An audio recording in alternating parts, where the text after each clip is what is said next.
쌀 한 톨 가져가는 꼴은 못 본다. 6년을 처먹고도 씨 하나 못 받은 년이 뭘 가져가겠다는 거냐? 시퍼런 새벽 42칸 기와지 대문이 벌컥 열리고 보따리 하나 든 여인이 맨발로 내쳐졌습니다. 여인의 무릎에는 피멍이 들어 있었고 등 뒤로 대문이 쾅 닫히는 소리가 칼날처럼 울렸습니다.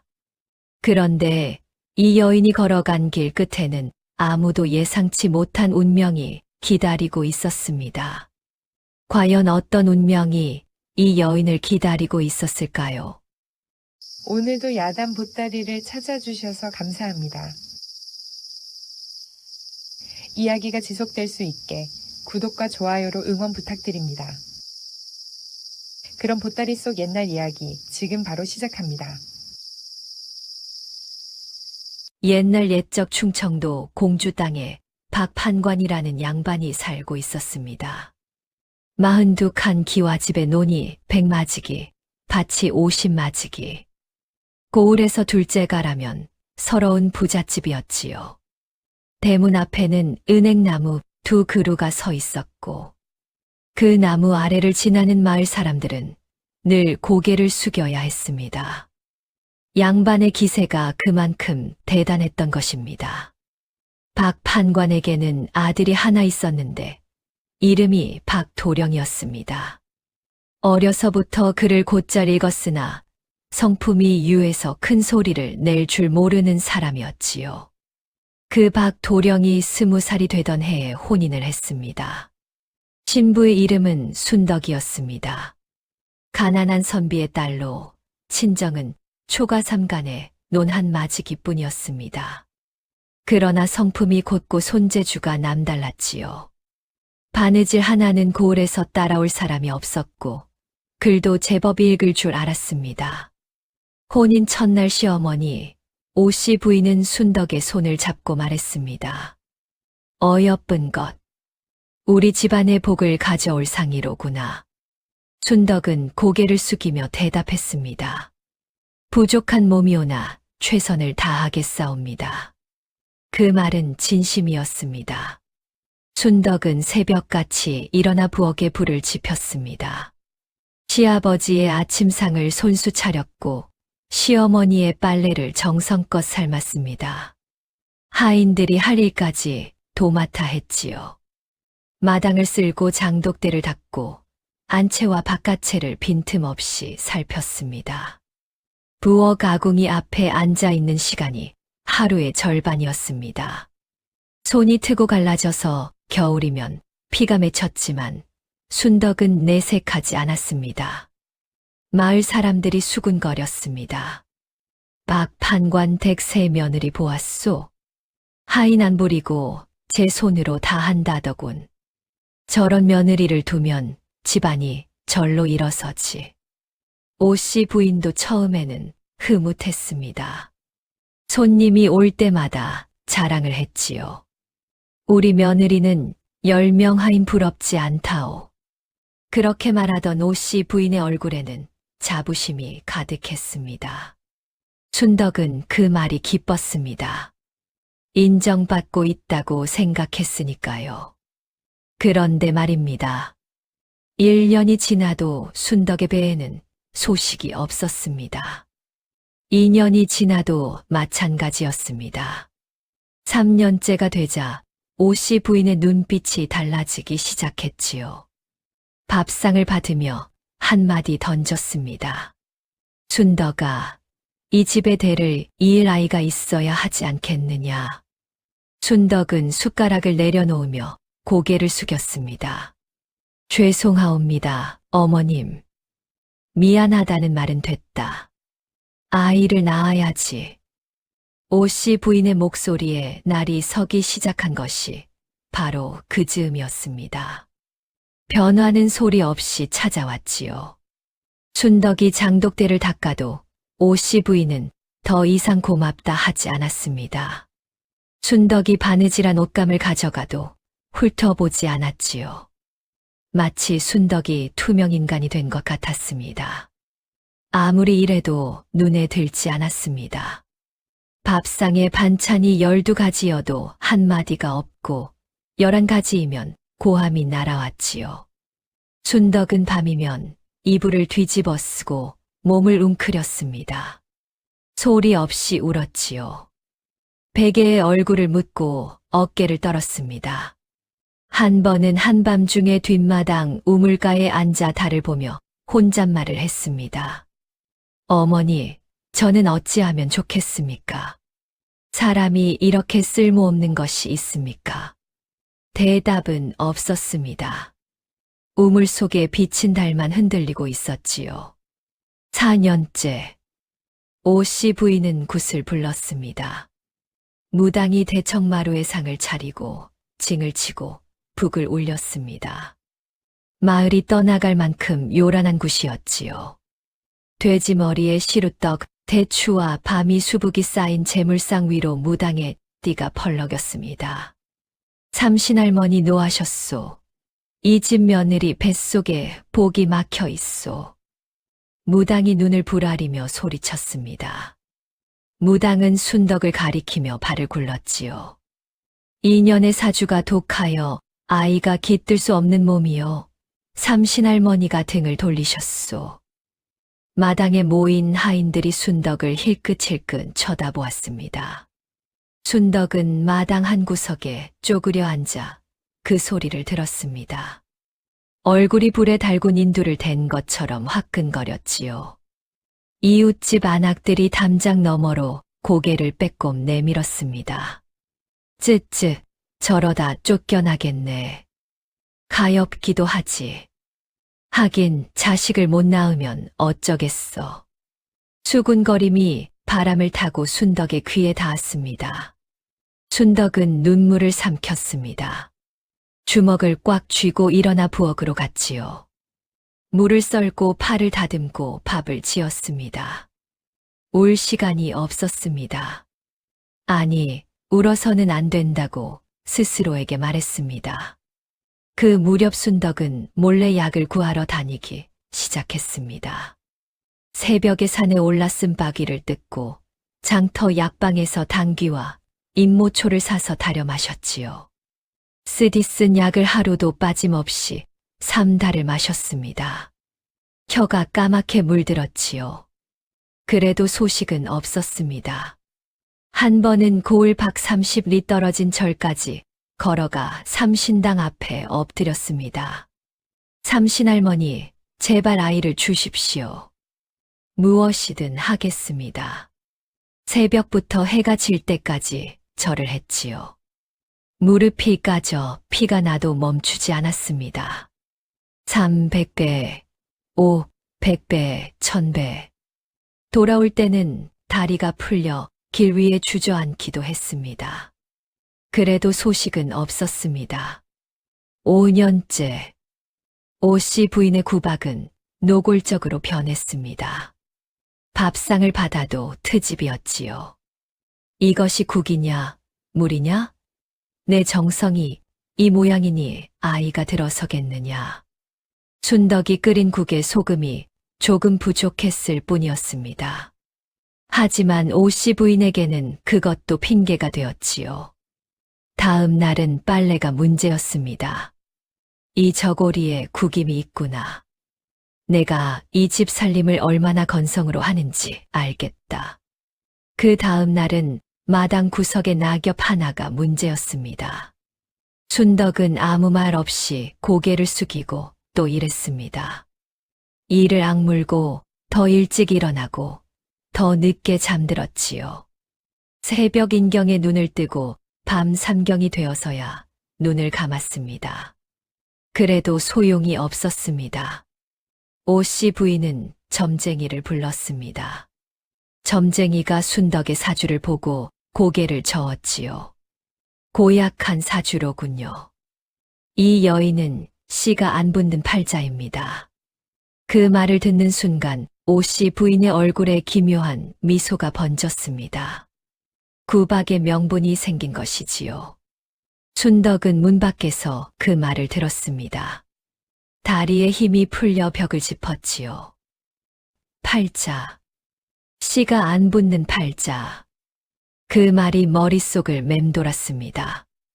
나는 태어날 때부터 이런 운명이었단 말인가. 눈앞이 흐려졌습니다. 그날 밤 박도령이 방에 들어왔습니다. 순덕아. 예. 어머니가 화가 많이 나셨다. 알고 있사옵니다. 나는 내 편이다. 조금만 더 참아라. 박도령의 목소리는 따뜻했으나 그의 눈은 이미 지쳐 있었습니다. 순덕은 남편의 그 눈빛을 보았습니다. 가슴이 쿵 내려앉는 듯 했지요. 편이라 했지만 그 편이 끝까지 갈 수 있을지 순덕은 알 수 없었습니다. 그 즈음 마을 어귀에 낯선 인물이 나타났습니다. 진호 스님이라는 늙은 승려였지요. 등에 커다란 약초 보따리를 쥐고 있었고 한쪽 눈이 뿌옇게 흐렸습니다. 이가 듬성듬성 빠져서 말할 때마다 바람 새는 소리가 났지요.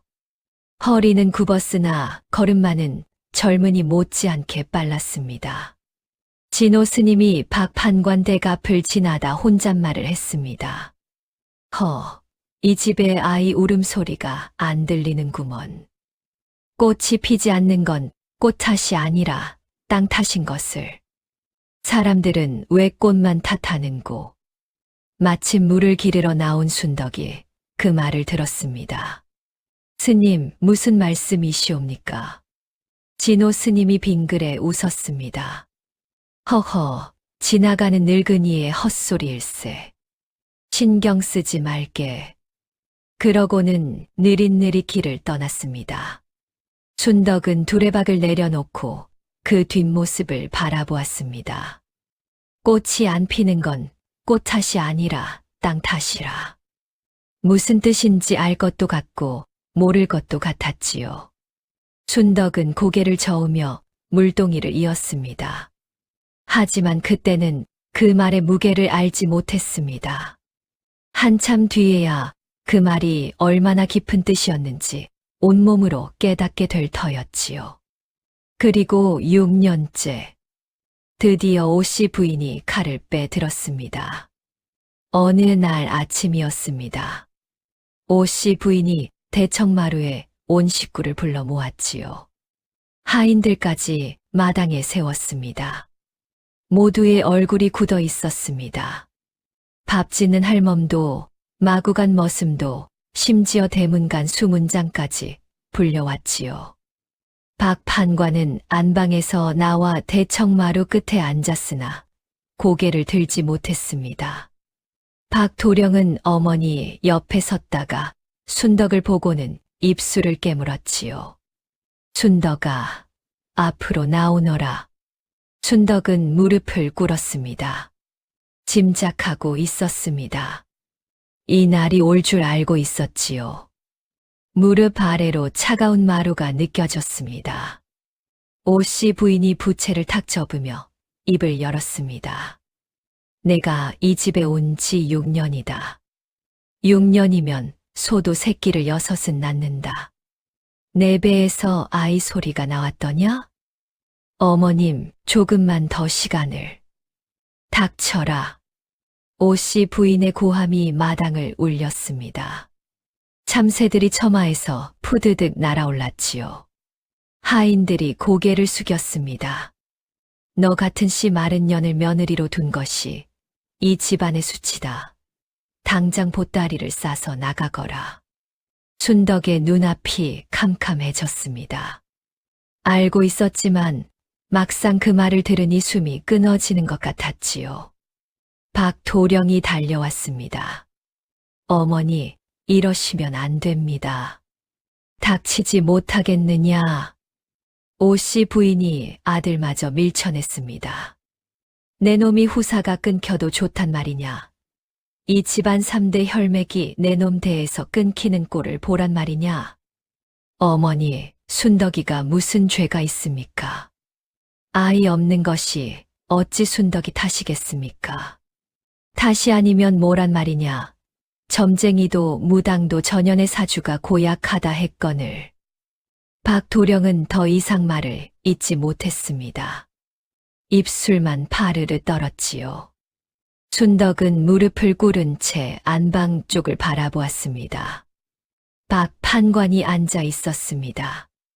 고개를 떨구고 아무 말도 하지 못하고 있었지요. 한마디만 해주면, 시아버지가 한마디만 해주면 될 텐데. 순덕은 그 방문을 뚫어지게 바라보았습니다. 박 판관의 입술이 움찔거렸습니다. 부인, 좀 더 두고 보는 것이. 뭐라 하셨소? 오씨 부인이 눈을 부릅떴습니다. 박 판관은 그 눈빛에 기가 죽어 입을 다물었지요. 부인의 기세에 눌린 것이었습니다. 순덕에게는 그 침묵이 칼보다 아팠습니다. 6년 동안 새벽마다 시아버지, 밥상을 차린 며느리에게 그분은 끝내 한마디도 해주지 않았지요. 순덕은 천천히 일어섰습니다. 마당에 늘어선 하인들이 눈을 피했습니다. 밥 짓는 할멈만 눈시울이 붉어진 채 순덕을 바라보고 있었지요. 방으로 들어가 보따리 하나를 쌌습니다. 바느질 도구 하나, 낡은 옷까지 두어 벌, 그리고 돌아가신 친정어머니가 남겨주신 참빗 하나. 그것이 전부였습니다. 6년을 살았는데 가져갈 것이 보따리 하나뿐이라니. 순덕은 보따리를 묶으며 손가락이 떨리는 것을 느꼈습니다. 방 안을 둘러보았지요. 문풍지가 새벽바람에 파르르 떨고 있었습니다. 이 방에서 6년을 잤습니다. 새벽마다 이 방에서 일어나 부엌으로 갔지요. 이제 다시는 이 방에 들어올 일이 없을 것이었습니다. 순덕은 방바닥을 한번 쓸어보았습니다. 손끝에 나무결이 느껴졌지요. 그리고 일어섰습니다. 마당을 가로지를 때 박도령이 뒤따라왔습니다. 순덕아, 잠깐만. 순덕이 멈추었습니다. 박도령이 품에서 은전 두원잎을 꺼내 순덕의 손에 쥐어주었지요. 이것밖에 없다. 미안하다. 순덕은 은전을 내려다보았습니다. 박도령의 눈이 붉어져 있었지요. 내가 못난 탓이다. 아닙니다. 날이 탓이 아닙니다. 순덕은 은전을 도로 박도령의 손에 놓았습니다. 저는 빈손으로 왔으니 빈손으로 가겠사옵니다. 박도령이 할 말을 잃었습니다. 순덕은 돌아서서 대문을 향해 걸었지요. 대문을 나서는 순덕의 등 뒤로 오씨 부인의 목소리가 쫓아왔습니다. 2번 다시 이 문턱을 넘지 마라. 순덕은 뒤돌아보지 않았습니다. 눈물이 흘렀지만 소리는 내지 않았지요. 이를 악물고 걸었습니다. 하늘에서는 가을비가 추적추적 내리고 있었습니다. 찬 빗줄기가 얼굴을 때렸으나 순덕은 손수건 하나 꺼내지 않았습니다. 아프다는 것조차 느끼기 싫었던 것이지요. 대문 밖 은행나무 아래를 지날 때 순덕은 한 번도 올려다보지 않았습니다. 6년 전 가마를 타고 이 나무 아래를 지날 때는 잎사귀가 금빛이었는데 이제는 아무것도 보고 싶지 않았습니다. 순덕은 갈 곳이 없었습니다. 친정은 이미 없었지요. 아버지는 3년 전에 돌아가셨고 살던 집은 빚에 넘어간 지 오래였습니다. 오라비 하나 있었으나 먼 함경도 땅으로 떠난 뒤 소식이 끊겼지요. 가까운 친척이라곤 외가 쪽 이모가 있었으나 그분도 몇 해 전 전염병으로 세상을 떠났습니다. 세상의 순덕을 받아줄 곳은 어디에도 없었지요.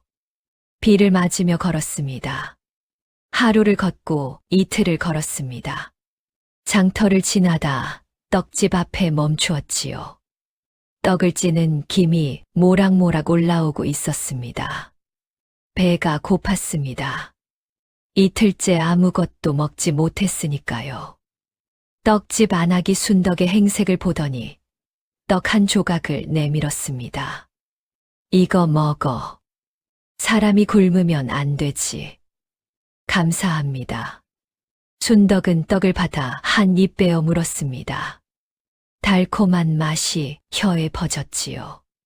그런데 이상하게도 그 단맛이 눈물을 불렀습니다. 박 판관 댁에서는 매일 쌀밥에 반찬이 12가지였습니다. 그 밥을 지은 것도 반찬을 만든 것도 순덕이었지요. 그런데 정작 순덕에게 떡 한 조각 건네는 사람은 모르는 안악 하나뿐이었습니다. 순덕은 떡을 씹으며 걸었습니다.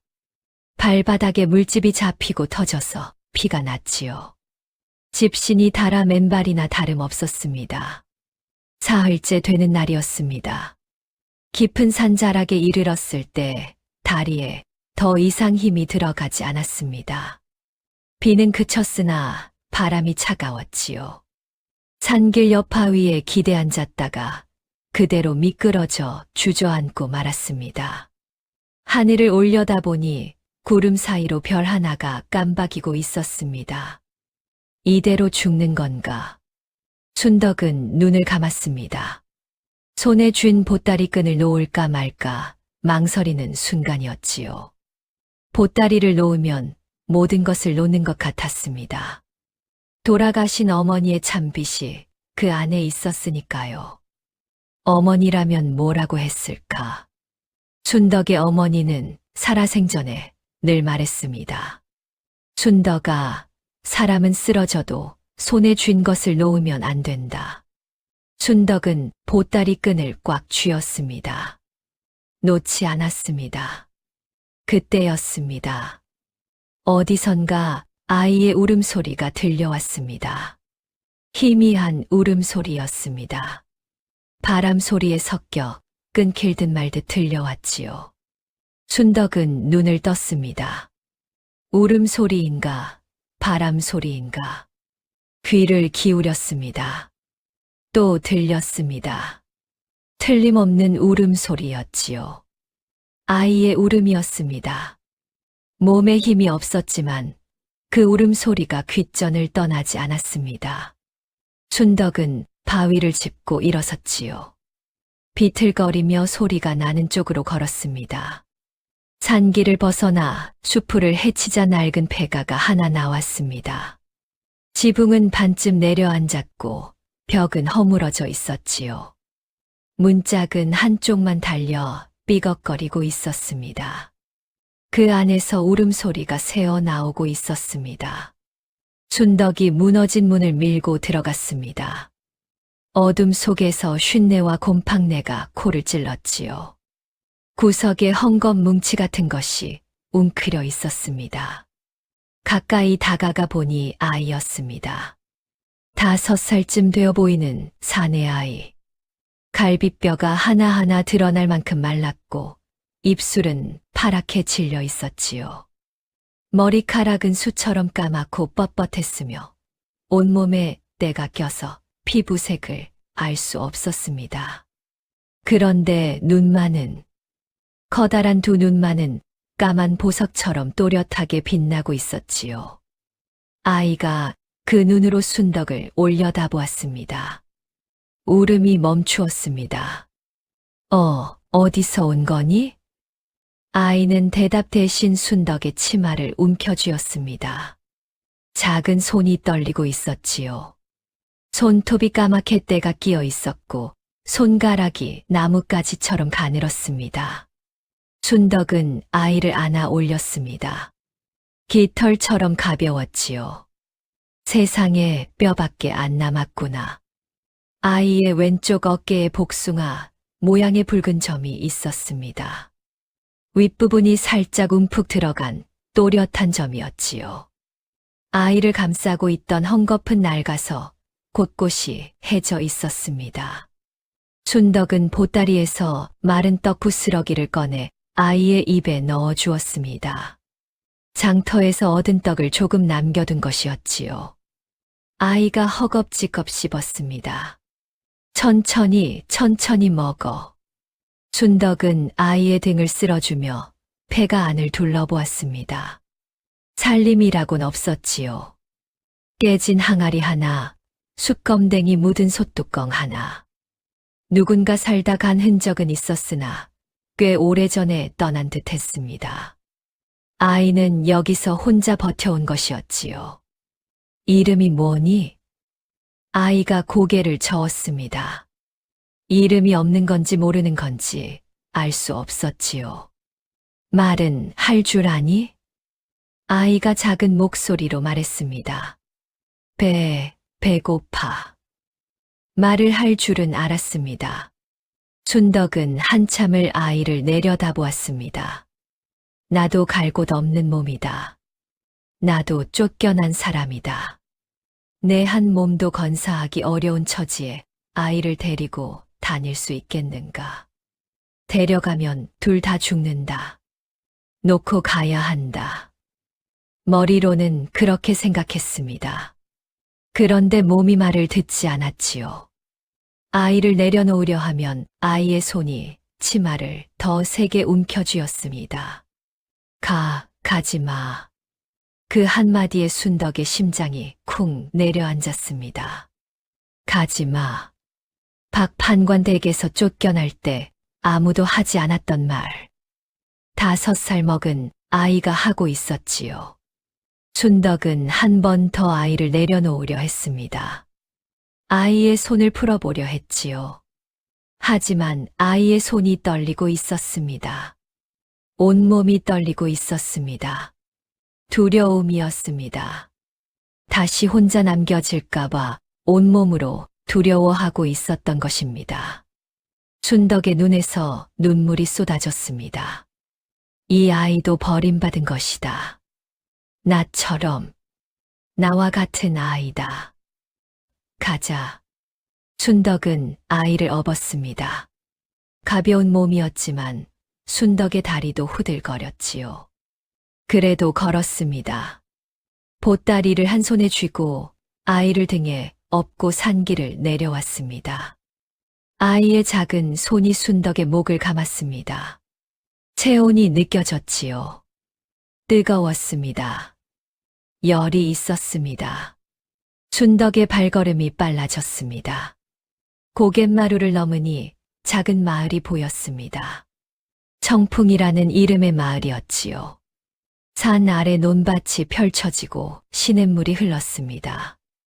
마을 어귀에 이르렀을 때 순덕은 그 자리에 주저앉고 말았습니다. 더 이상 한 발짝도 뗄 수가 없었지요. 아이를 내려놓고 헐떡거리는데 누군가 다가왔습니다. 이런, 이게 누구야? 진호 스님이었습니다. 박 판관 댁 앞에서 혼잣말을 하던 그 늙은 승려가 눈앞에 서 있었지요. 등에 약초 보따리를 진 모습 그대로였습니다. 스님, 허허, 세상이 좁구먼. 아까 그 집 며느리 아닌가. 순덕은 할 말을 잃었습니다. 진호 스님이 순덕과 아이를 번갈아 보았지요. 이 아이는 산속 폐가에서 주었습니다. 주었다. 아이를? 진호 스님이 아이에게 다가가 얼굴을 들여다보았습니다. 아이가 겁먹은 눈으로 순덕 뒤에 숨었지요. 진호 스님이 허허 웃었습니다. 겁내지 마라. 이 늙은이가 잡아먹지는 않는다. 진호 스님이 아이의 이마를 짚어보더니 표정이 굳었습니다. 열이 높구먼. 이대로 두면 위험하네. 스님은 약초 보따리에서 풀 한 줌을 꺼내 돌로 빻기 시작했지요. 자네, 물 좀 떠오게. 저기 시내가 보이지? 순덕은 후들거리는 다리로 시내까지 뛰어갔습니다. 손으로 물을 퍼왔지요. 진호 스님이 빻은 풀을 물에 개어 아이의 입에 넣어 주었습니다. 쓴 약이었지만 아이는 고분고분 삼켰지요. 그때였습니다. 아이가 스님의 약초 보따리에 손을 뻗었습니다. 풀 한 줄기를 잡더니 코에 대고 냄새를 맡았지요. 그리고 빼서 따로 놓았습니다. 이거 나빠. 아이가 말했습니다. 진호 스님의 눈이 커졌지요. 빠른 손으로 아이가 빼놓은 줄기를 집어 들었습니다. 잎을 뜯어 살펴보더니 중얼거렸지요. 세상에, 이건 동미날이야. 쇠무릎 사이에 섞여 있었는데 나도 못 봤거늘. 순덕이 물었습니다. 스님, 무슨 말씀이시옵니까? 진호 스님이 아이를 뚫어지게 쳐다보았습니다. 이 아이가 독초를 골라낸 거야. 5살짜리가. 순덕은 아이를 내려다보았지요. 아이는 이미 다른 약초를 만지작거리며 냄새를 맡고 있었습니다. 풀을 만지는 아이의 눈빛이 달랐지요. 아까까지의 겁먹은 눈이 아니었습니다.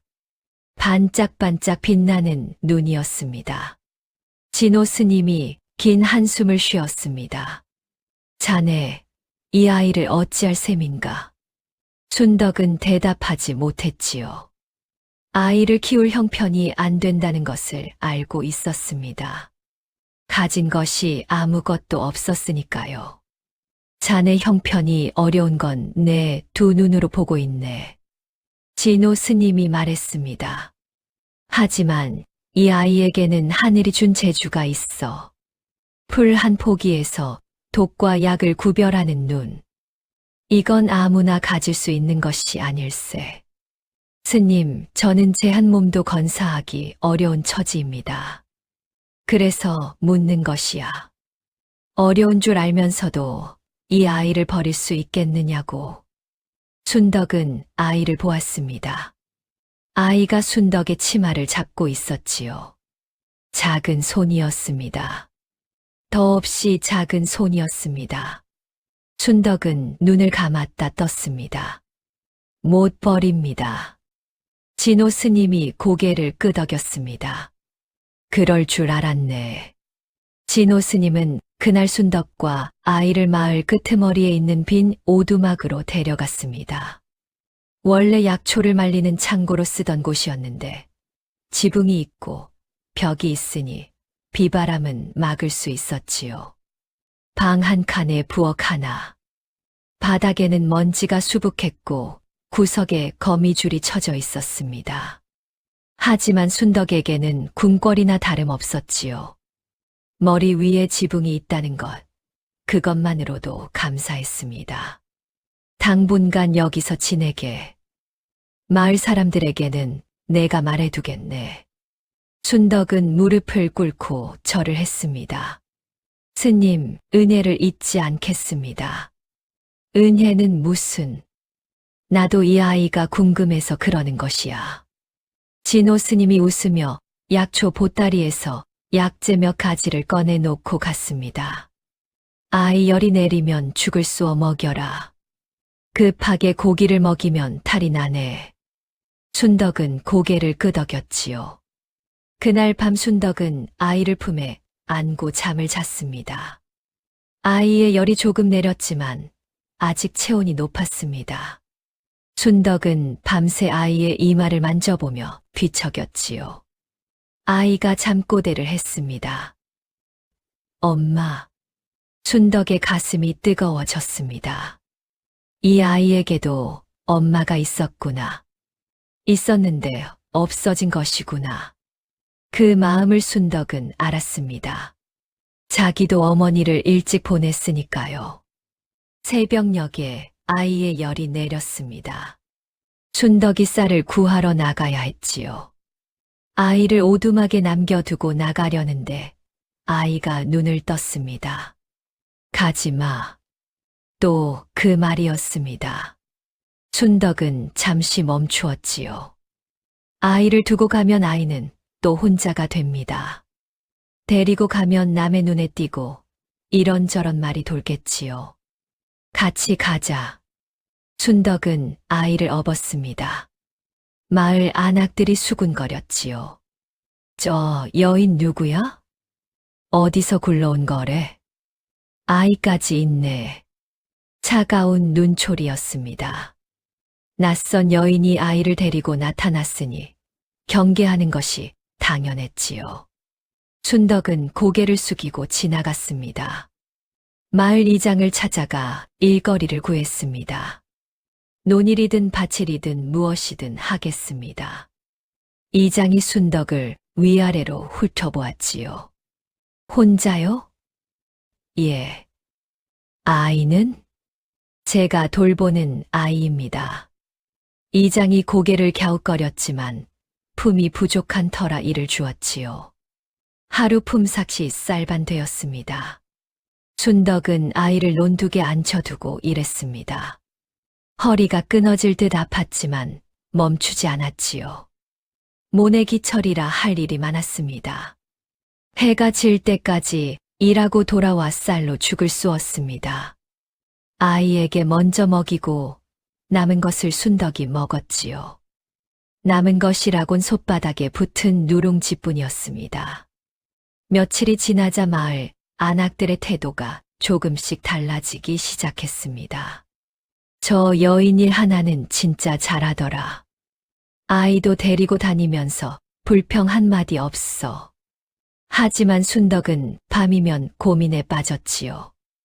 이 아이를 정말 키울 수 있겠는가? 쌀반대로 둘이 먹고 살 수 있겠는가? 아이가 아프면 어쩌나? 돈도 없는데. 어느 날 밤 순덕은 잠든 아이를 내려다보며 생각했습니다. 관가에 맡기면 어떨까? 고을원님에게 사정을 말하면 아이를 거두어 줄 수도 있겠지요. 그게 아이를 위한 일 아닌가? 순덕은 아이의 얼굴을 들여다보았습니다. 잠든 아이의 입꼬리가 살짝 올라가 있었지요. 엄마라고 잠꼬대를 한 그 입이었습니다. 이 아이가 관가에 가면 어떻게 될까? 이름도 성도 없는 아이, 부모도 없는 아이, 관아에서 키워주겠는가? 아니다. 거린 패거리에 넘겨지거나 머슴으로 팔려가겠지요. 순덕은 고개를 저었습니다. 안 된다. 그건 안 된다. 하지만 현실은 냉혹했습니다. 쌀이 떨어져 가고 있었지요.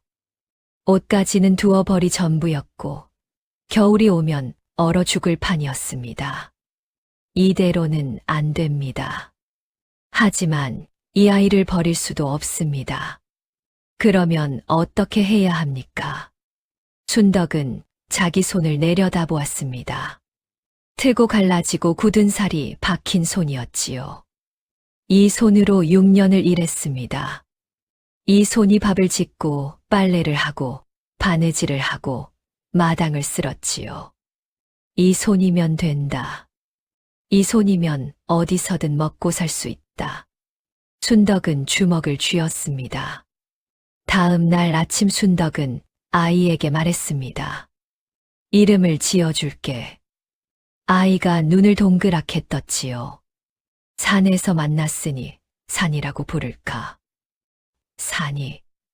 아이가 따라 말했습니다. 그래, 내 이름은 산이다. 산이. 내 이름. 아이가 작은 손으로 자기 가슴을 가리켰지요. 순덕이 웃었습니다. 이름을 지어주는 것은 책임을 지겠다는 뜻이었습니다. 더 이상 고민하지 않겠다는 선언이었지요.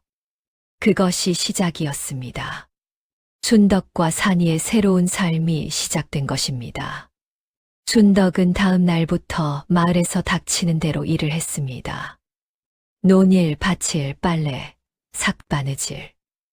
아침에는 논에 나가 일하고 오후에는 마을 안악들의 옷감을 바느질했지요. 순덕의 바느질 솜씨는 금세 소문이 났습니다. 저 여인 솜씨가 보통이 아니야. 양반댁에서 바느질 배운 사람이래. 주문이 하나둘 들어오기 시작했지요. 삭바느질 값으로 쌀을 받고 물을 받고 때로는 옷감을 받았습니다. 겨우겨우 입에 풀칠은 할 수 있게 되었지요. 산이는 순덕이 일하는 동안 오두막 주변에서 풀을 뜯어 놀았습니다. 보통 아이와 달랐지요. 다른 아이들은 풀로 칼싸움을 했지만 산이는 풀잎을 한 장 한 장 뜯어 냄새를 맡고 맛을 보았습니다. 그리고 비슷한 종류끼리 나누어 놓았지요. 마을 아이들이 신기한 눈으로 쳐다보았습니다. 야, 너 뭐 하는 거야? 풀이야. 풀이 뭐 재밌어? 다 달라. 산이는 짧게 대답하고는 다시 풀의 콜을 가져갔지요. 아이들이 킥킥 웃으며 돌아갔습니다. 쟤는 좀 이상해. 하지만 산이는 개의치 않았습니다. 풀이 좋았으니까요. 진호 스님이 틈틈이 찾아와 산이를 지켜보았습니다. 어느 날 진호 스님이 약초 10가지를 섞어 산이 앞에 놓았지요. 산이야, 이것 중에 먹으면 안 되는 것을 골라보아라. 산이가 약초를 하나하나 만져보고 냄새를 맡았습니다. 그러더니 3줄기를 골라 따로 놓았지요. 진호 스님이 확인했습니다. 3줄기 모두 독초였지요. 세상에, 세상에. 진호 스님이 연신 감탄했습니다. 이런 재주는 내 70평생에 처음 보네. 이 아이는 코로 약성을 읽어. 순덕이 물었지요. 그게 그렇게 대단한 것이옵니까? 대단하다마다 약초를 구별하려면 10년은 배워야 하네. 이 아이는 태어날 때부터 풀의 말을 알아듣는 거야. 진호 스님의 눈이 반짝거렸습니다. 마치 보물을 발견한 사람의 눈빛이었지요. 이 아이를 내게 맡기지 않겠나. 내가 약초를 가르치겠네. 순덕은 잠시 망설였습니다. 스님이 가르쳐 주시겠다면 이보다 큰 은혜가 없사옵니다. 하지만 아이를 보내지는 않겠습니다. 제가 있는 곳에서 배우게 해 주십시오. 진호 스님이 고개를 끄덕였지요. 좋네. 그럼 내가 이 마을에 좀 더 머물지. 그렇게 진호 스님은 청풍마을에 눌러 앉았습니다. 마을 뒷산에 작은 암자를 짓고 살며 산이에게 약초를 가르치기 시작했지요. 스님은 단순히 약초 이름만 가르치지 않았습니다. 산이야, 약초를 알려면 먼저 산을 알아야 한다. 산을요? 그래. 어느 자리에 햇볕이 드는지, 어디에 물이 고이는지, 어떤 흙에서 어떤 풀이 자라는지. 산의 말을 들어야 약초의 말도 들리느니라. 산이는 고개를 끄덕이며 스님의 말을 새겼지요. 그 가르침은 나중에 산이의 뼈가 되고 살이 되었습니다. 산이의 배움은 보통이 아니었지요. 한 번 본 약초는 잊지 않았습니다. 한 번 맡은 냄새는 기억했지요. 10가지를 알려주면 20가지를 깨쳤습니다. 진호 스님이 혀를 내둘렀지요. 내가 50년 걸린 것을 이 녀석은 3달 만에 해내는구나. 산이는 7살이 되자 약초를 캐러 혼자 산에 올랐습니다. 바구니 가득 약초를 캐와서 종류별로 나누고 말렸지요. 순덕은 그 약초를 장터에 내다 팔았습니다. 처음에는 푼돈이었지요. 이 풀묶음의 돈을 달라고. 아낙, 이건 그냥 잡초 아니요? 장터 약재상이 콧방귀를 뀌었습니다. 순덕은 굽히지 않았지요. 직접 써보시오. 그리고도 잡초라 하겠소. 약재상이 마지못해 풀 한 묶음을 집어들었습니다. 뿌리가 실하고 잎이 싱싱했지요.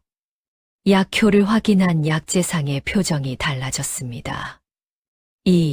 이게 어디서 구해온 거요? 아이가 산에서 캐옵니다. 아이가? 약재상이 놀라 눈을 동그랗게 떴지요. 이 품질이면 내가 매번 사겠소. 당장 내일부터 가져오시오. 그날부터 순덕은 약초를 정기적으로 팔기 시작했습니다. 산이가 캔 약초는 다른 약초꾼의 것과 달랐지요. 산이는 약초가 가장 약효가 강한 시기를 알았습니다. 뿌리를 캘 때와 잎을 딸 때가 다르다는 것을 코로 맡아 알았지요. 소문이 퍼지기 시작했습니다. 청풍마을에서 오는 약초가 기가 막히대. 그 약초 먹고 가래가 싹 거쳤어. 약재상 하나가 알아보면 둘이 알아보고 둘이 알아보면 넷이 찾아왔지요. 순덕은 조금씩 돈을 모으기 시작했습니다. 한 푼, 두 푼 모아 쌀을 사고 옷감을 샀지요. 산이에게 새 신발을 사주었습니다. 처음으로 맨발이 아닌 집신을 신은 산이가 순덕에게 말했지요. 어머니, 발이 안 아파요. 순덕의 눈에 눈물이 고였습니다. 어머니. 산이가 순덕을 어머니라 부른 것은 그때가 처음이었지요. 산이가 폐가에서 잠꼬대로 엄마를 부른 적은 있었지만 깨어있는 상태에서 순덕을 정면으로 바라보며 어머니라 부른 것은 처음이었습니다. 순덕은 아이를 꼭 안았지요. 그래, 나는 내 어머니다. 그 말이 순덕의 가슴에 불을 지폈습니다. 살아야 할 이유가 생긴 것이지요. 쫓겨나 죽으려던 여인에게 아이가 삶을 돌려주었습니다. 진호 스님이 멀찍이 서 그 모습을 지켜보다 혼잣말을 했지요. 꽃이 피지 않는 건 꽃 탓이 아니었어. 저 여인에게는 다른 땅이 필요했던 거야. 세월이 흘렀습니다. 산이는 8살이 되고 9살이 되었지요. 순덕은 장터에 약초 좌판을 벌리기 시작했습니다. 비가 와도 눈이 와도 좌판을 폈지요. 손님이 하나 둘 늘었습니다. 산이의 약초가 좋다는 소문이 퍼졌기 때문이었지요. 청풍마을 그 약초 먹고 허리가 나았소. 내 기침이 그 약초 다려 먹고 씻은 듯이 나았다니까. 입소문은 무서운 것이었습니다. 순덕은 그 입소문을 타고 조금씩 발판을 만들어 갔지요. 3년이 걸렸습니다. 3년 만에 순덕은 장터 한 구석에 작은 약방을 얻었지요. 전 재산을 털어 겨우 마련한 약방이었습니다. 인덕 약방이라는 이름을 달았지요. 인덕, 사람의 덕. 순덕이 직접 지은 이름이었습니다. 약방은 허름했지요. 벽은 기울어져 있었고 지붕에서는 비가 샜습니다. 약장 서랍은 10칸이었는데 절반은 비어 있었지요. 하지만 순덕에게는 처음으로 자기 것이라 부를 수 있는 공간이었습니다. 산이가 약방 안을 둘러보며 말했지요. 어머니, 여기가 우리 집이에요.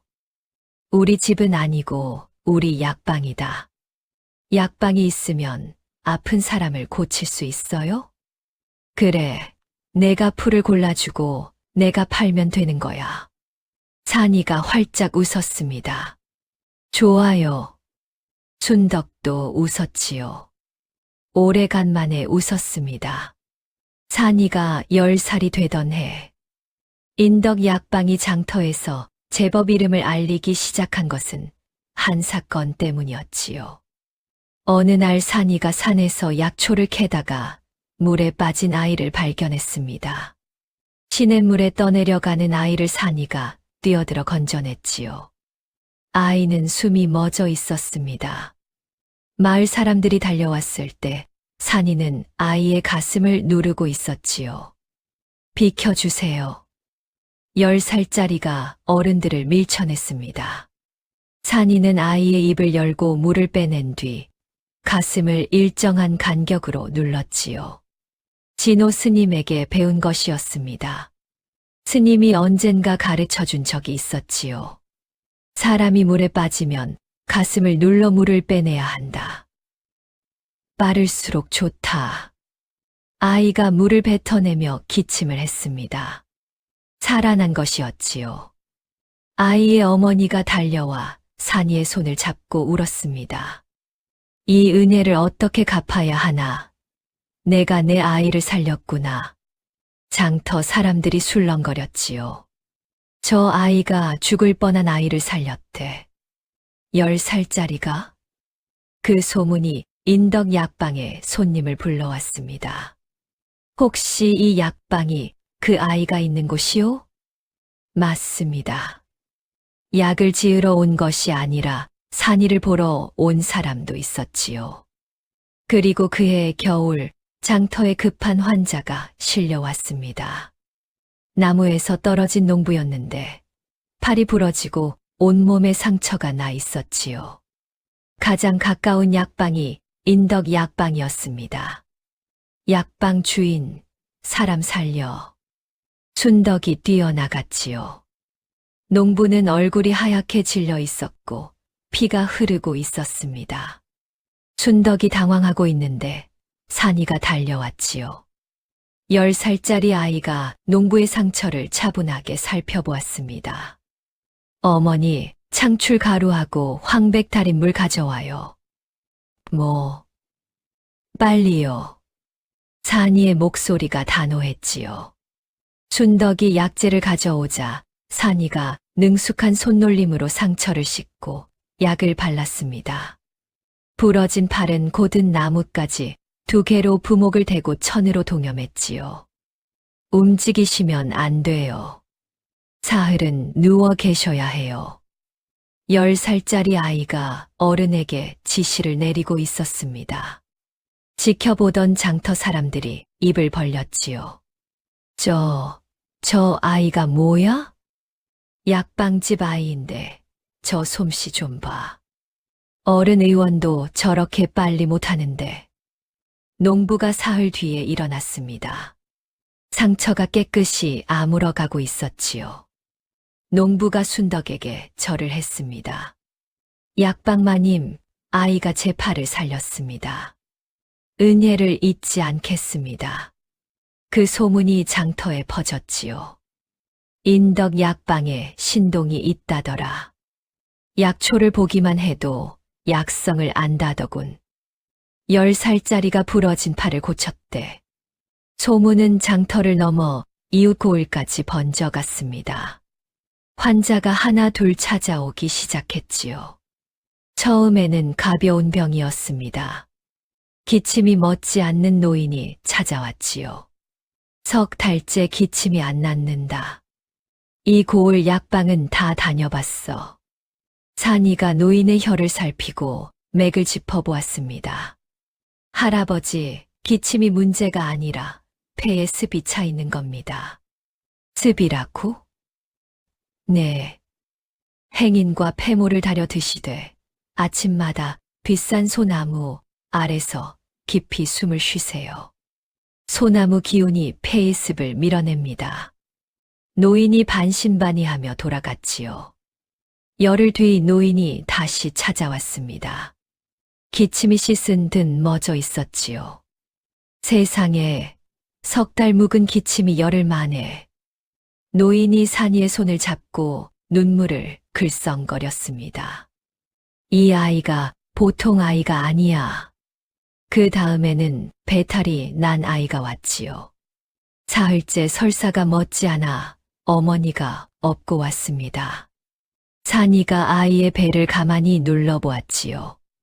이 아이가 혹시 개울물을 마셨어요? 어떻게 알았니? 배 아래쪽이 차갑습니다. 더러운 물이 장을 상하게 한 겁니다. 황련을 조금만 달여서 먹이면 됩니다. 다음 날 아이가 멀쩡해져서 뛰어다녔지요. 어머니가 약값 대신 닭 1마리를 들고 왔습니다. 약값이 없어 이것밖에. 됐어요. 닭은 가져가세요. 산이가 고개를 저었지요. 순덕이 옆에서 끼어들었습니다. 아이가 낳았으면 그걸로 됐습니다. 닭은 아이에게 고아 먹이시오. 어머니가 고마워하며 돌아갔지요.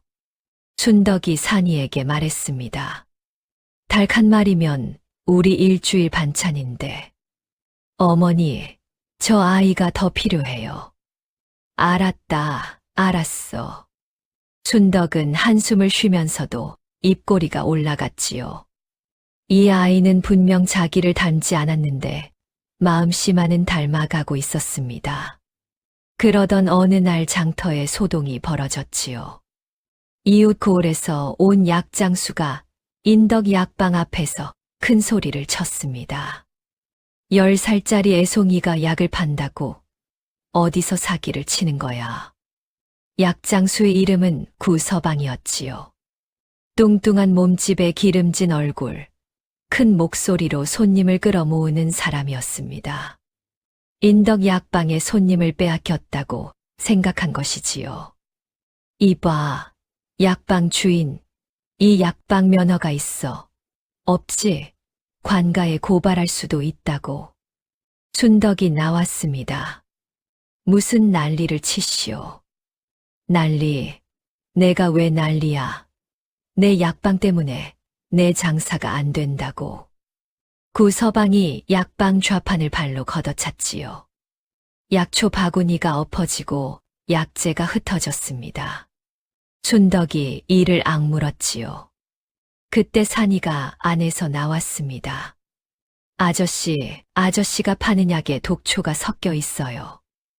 뭐, 아저씨 약 보따리에서 풀냄새가 나는데 그 안에 투구꽃이 있어요. 투구꽃은 사람을 죽이는 독초예요. 구서방의 얼굴이 빨개졌지요. 허튼 소리 마라, 이 녀석이. 그러면 확인해 보면 되잖아요. 산이가 차분하게 말했습니다. 장터 사람들이 모여들었지요. 확인해봐. 구서방은 어쩔 수 없이 약 보따리를 열었습니다. 산이가 다가가 한 줄기를 빼들었지요. 이겁니다. 투구꽃. 잎 모양이 쇠무릎과 비슷해서 헷갈리기 쉬워요. 장터의 늙은 약재상이 다가와 확인했습니다. 맞다. 이건 투구꽃이야. 이걸 약에 섞었으면 큰일 날 뻔했네. 구서방의 얼굴이 하얘졌지요. 장터 사람들이 분노했습니다. 이 사람이 독초를 섞어 팔았어. 관가에 알려야 해. 아니야. 나도 몰랐어. 진짜 몰랐다고. 구서방이 허둥대며 짐을 싸서 도망쳤지요. 장터에 웃음이 터졌습니다. 저 약장수 얼굴 봤어. 10살짜리한테 망신당하고 도망갔네. 순덕이 흩어진 약초를 주워 담고 있는데 장터 사람들이 도와주었지요. 순덕 마님, 괜찮으시오? 산이가 아니었으면 큰일 날 뻔했소. 앞으로 저런 놈이 오면 우리가 쫓아내리다. 순덕의 눈에 눈물이 핑 돌았습니다. 혼자가 아니구나. 이 장터에서 혼자가 아니구나. 그날 이후 인덕 약방의 위상이 달라졌지요. 장터 사람들이 인덕 약방을 지켜주기 시작했습니다. 산이가 12살이 되던 해에는 약방을 넓혔지요. 원래 약방 옆칸까지 새를 들여 약재 창고로 쓰기 시작했습니다. 약장 서랍도 20칸으로 늘렸지요. 이제는 빈 서랍이 없었습니다. 산이는 13살이 되자 진호 스님의 허락 아래 직접 환자를 보기 시작했지요. 물론 어린 나이에 믿지 못하는 사람도 있었습니다. 아니, 이 애송이가 내 병을 본다고? 고을의 부자 영감 하나가 코웃음을 쳤지요. 만성 허리 통증으로 소문난 약방이란 약방은 다 다녀본 사람이었습니다. 산이가 조용히 말했지요. 영감님, 허리가 아프신 게 아니라 콩팥이 차가우신 겁니다. 허리는 콩팥의 집이라 콩팥이 냉하면 허리가 아픕니다. 뭐야, 이놈이? 두충과 우슬을 다려 드시되 족삼리의 뜸을 떠야 합니다. 보름이면 차도가 있을 겁니다. 부자 영감이 반신반의하며 약을 지어갔지요. 보름 뒤 부자 영감이 약방에 다시 나타났습니다. 허리를 펴고 씩씩하게 걸어왔지요. 이봐, 이 약방 아이 어디 있나? 순덕이 놀라 나왔습니다. 영감님, 무슨 일이긴 3년 묵은 허리 통증이 나았어. 부자 영감이 쌀 한 가마를 약방 앞에 떡 내려놓았지요. 이건 약값이고 은전 5잎을 더 얹었습니다. 이건 감사의 표시다. 그 뒤로 부자 영감이 온 동네에 떠벌리고 다녔지요. 인덕 약방산이라는 아이, 내가 보증하네. 그 손은 하늘이 내린 손이야. 소문이 소문을 낳았습니다. 먼 고을에서까지 환자가 찾아왔지요. 어떤 사람은 하루 길을 걸어왔고, 어떤 사람은 이틀 길을 걸어왔습니다. 산이는 모든 환자를 정성껏 살펴보았지요. 돈이 없는 환자에게는 약값을 받지 않았습니다. 춘덕이 처음에는 말렸지요. 산이야, 우리도 먹고 살아야 한다. 어머니, 배고픈 사람이 더 아픈 법이에요. 배고프면서 아프면 얼마나 힘들겠어요. 춘덕은 할 말을 잃었습니다. 이 아이는 자기가 굶주려 받기에 굶주린 사람을 외면하지 못하는 것이었지요. 알았다. 내 뜻대로 해라. 돈 없는 환자를 무료로 보아주자 산이의 명성은 더욱 높아졌습니다. 저 아이는 약재주도 대단하지만 마음씨가 더 대단하다.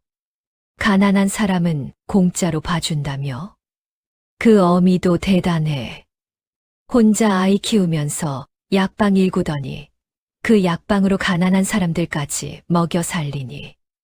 인덕 약방은 청풍장터의 명물이 되었지요. 산이가 14살이 되던 해, 고을 원님의 귀에까지 소문이 들어갔습니다. 원님이 인덕 약방에 사람을 보냈지요. 원님께서 만성두통으로 고생하시는데 한번 와보겠느냐. 춘덕이 걱정했습니다. 산이야, 원님을 잘못 치료하면 큰일 난다. 걱정 마세요, 어머니. 산이가 원님의 관하로 갔지요. 관하는 장터 약방과는 세상이 달랐습니다. 높은 담장에 푸른 기와 마당에는 하인들이 줄지어 서 있었지요. 산이는 주눅 들지 않았습니다. 원님이 앉아 있는 방에 들어가 공손히 절을 했지요. 소인산이 원님의 옥체를 살피러 왔사옵니다. 원님이 산이를 위아래로 훑어보았습니다. 내가 그 소문의 아이냐? 꽤 어리구나. 나이는 어리오나 병은 가리지 않사옵니다. 원님이 피식 웃었지요. 좋다. 내 두통을 고쳐보아라. 1년 넘게 한양의원의 약을 먹어도 안 낫는다. 산이가 원님의 맥을 짚고 혀를 살피고 눈을 들여다보았습니다. 그러더니 자리에서 일어나 방 안을 둘러보았지요. 창문을 열었습니다. 바람이 불어왔습니다. 산이가 코를 킁킁거렸지요. 나리, 관아 뒤뜰의 매화나무를 베어내십시오. 뭐, 매화나무를. 원님이 어이없다는 표정을 지었습니다. 그 매화나무는 선대 원님이 심은 것인데 나무를 왜 베라는 거냐? 나리, 매화나무에 독벌레가 살고 있사옵니다. 그 벌레의 도끼가 바람을 타고 방 안으로 들어오고 있사옵니다. 나리의 두통은 약으로 고칠 병이 아니라 도끼를 끊어야 낫는 병이옵니다. 원님이 반신반의하며 사람을 시켜 매화나무를 조사하게 했지요. 하인이 나무 껍질을 벗기자 속에서 시꺼먼 벌레가 바글바글 기어 나왔습니다. 원님이 의자에서 벌떡 일어섰지요. 세상에. 나무를 베어내고 산이가 지어준 약을 다려 마시자 보름도 안 되어 두통이 사라졌습니다. 원님이 크게 기뻐하며 산이에게 상을 내렸지요. 비단 10필과 쌀 20가마였습니다. 내 나이에 이 재주라면 훗날 어의원에 들어갈 인재로구나. 원님이 감탄했지요. 때가 되면 내가 천거해주마. 춘덕은 기뻤습니다. 아이가 인정받는 것이 이렇게 기쁜 것이었지요. 인덕 약방은 이제 고을 최고의 약방이 되었습니다. 돈도 제법 모였지요. 오두막에서 시작한 삶이 기와지붕 아래로 옮겨졌습니다. 작지만 단정한 집이었지요. 마당에 약초밭을 일구고 처마 아래에 약재를 말렸습니다. 춘덕은 어느 날 저녁 마루에 앉아 약초밭을 바라보며 생각했지요. 여기까지 왔다. 쫓겨나던 날 빗속에서 죽으려 했던 내가 여기까지 왔다. 잘 살고 있다. 그때 산이가 다가와 옆에 앉았습니다. 어머니, 무슨 생각해요? 아무 생각 안 한다. 거짓말. 어머니는 먼데 볼 때 꼭 무슨 생각하는 거예요. 춘덕이 피식 웃었지요. 너무 잘 아는구나. 내가. 당연하죠. 어머니잖아요. 춘덕의 눈에 눈물이 맺혔습니다. 이 아이가 있어서 살았다. 이 아이가 있어서 여기까지 왔지요. 모든 것이 잘 풀리는 것 같았습니다. 약방은 번성했고 산이는 날마다 성장했고 진호 스님은 든든한 울타리였지요. 춘덕은 이대로 평생 살 수 있으리라 생각했습니다. 하지만 그것은 착각이었지요. 세상은 그리 호락호락하지 않았습니다. 산이가 15이 되던 해 봄이었습니다. 원님의 천거로 산이가 한양어의원 의생시험에 응시하게 되었지요. 대단한 일이었습니다. 시골 장터 약방의 아이가 어의원에 발을 들이게 된 것이니까요. 산이는 시험에서 수석을 차지했습니다. 한양에서 내로라 하는 약방 도제들, 의원의 아들들을 모두 제치고 1등을 한 것이었지요. 소문이 온 나라에 퍼졌습니다. 충청도 청풍에 15살 신동의생이 나왔다더라. 어의원 시험의 수석이래. 춘덕은 기쁨에 겨워 울었지요. 산이가 돌아오는 날 마을 사람들이 길에 늘어서 환영했습니다. 산이 도련님 오신다. 우리 마을의 자랑이야. 산이가 쑥스러운 듯 웃었지요. 키가 훌쩍 큰 청년이었습니다. 까무잡잡하던 피부는 뽀얘졌고 눈매가 선명해졌지요. 백색 도포를 입고 약상자를 맨 모습이 당당했습니다. 춘덕이 대문 앞에서 아이를 맞았지요. 잘했다, 산이야. 어머니 덕분입니다. 무슨 소리? 내가 잘한 거지. 모든 것이 완벽해 보이는 순간이었습니다. 그런데 바로 그날이었지요. 산이가 돌아온 그날 저녁. 인덕 약방 앞에 낯선 가마가 멈추어 섰습니다. 비단보에 쌓인 가마였지요. 가마 문이 열리고 비취색 비단 저고리에 금 비녀를 꽂은 부인이 내렸습니다. 오씨 부인이었지요. 춘덕의 전 시어머니가 10년 만에 나타난 것이었습니다. 옆에는 연분홍 저고리를 입은 젊은 여인이 서 있었지요. 춘덕이 한 번도 본 적 없는 얼굴이었습니다. 오씨 부인이 약방을 둘러보며 코웃음을 쳤습니다. 꼴 좋다. 이게 약방이라고. 춘덕은 그 목소리를 듣는 순간 온몸이 굳었지요. 10년 전의 공포가 뼛속까지 스며들었습니다. 2번 다시 이 문턱을 넘지 마라. 그 목소리가 귓전에서 울렸지요. 오씨 부인이 순덕을 보며 입꼬리를 올렸습니다. 오래간만이구나, 순덕아. 순덕은 입을 꾹 다물었지요. 10년 만에 보는 시어머니. 아니, 전 시어머니. 이제는 아무 관계도 아닌 사람이었습니다. 그런데 왜 이렇게 심장이 뛰는 것인지. 무슨 일로 오셨습니까? 순덕의 목소리가 딱딱했지요. 오씨 부인이 부채를 펼치며 웃었습니다. 내가 아이를 키우고 있다면서. 순덕의 눈이 좁아졌지요. 아이라뇨.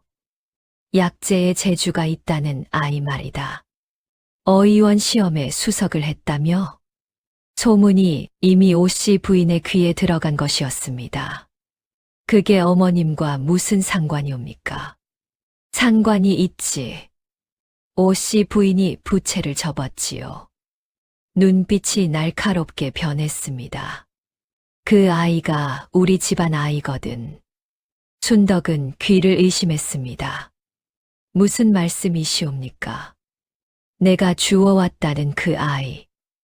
우리 박 판관 댁의 핏줄이라는 뜻이다. 오씨 부인이 옆에 서 있던 젊은 여인을 앞으로 내세웠지요. 이 아이가 금이다. 내 뒤에 들어온 며느리지. 금이가 낳은 아이를 내가 데려다 키운 거야. 순덕은 할 말을 잃었습니다. 금이라는 여인이 고개를 숙이며 말했지요. 언니, 미안해요. 사실은 제가 아이를 낳고 너무 어려서 키울 수가 없었어요. 산속에 두고 온 게 제 잘못이에요. 목소리가 애처로웠습니다. 눈물까지 글썽거렸지요. 하지만 순덕은 직감적으로 알았습니다. 거짓말이다. 이것은 거짓말이지요. 말도 안 되는 소리. 순덕이 이를 악물었습니다. 산이는 제가 산속 폐가에서 준 아이입니다. 당신네 집안과는 아무 관계가 없습니다. 증거가 있다. 오씨 부인이 품에서 종이 한 장을 꺼냈지요. 아이를 낳은 날짜와 장소를 적은 기록이다. 금이가 아이를 낳았고 그 아이를 산속에 두었다. 날짜와 장소가 내가 아이를 주운 때와 일치한다. 순덕이 종이를 빼앗아 보았습니다. 글씨가 정갈했지요. 날짜는 맞았습니다. 하지만 누구든 나중에 적을 수 있는 것이었지요. 이런 종이 쪼가리가 무슨 증거가 됩니까? 그러면 관아에서 가리자. 오씨 부인이 차갑게 말했습니다. 아이의 친모가 나섰으니 관아에서 판결을 받겠다. 관에서 누구의 아이인지 가려줄 것이다. 순덕은 숨이 막혔지요. 관아라. 관아에 가면 오씨 부인은 양반의 아내였습니다.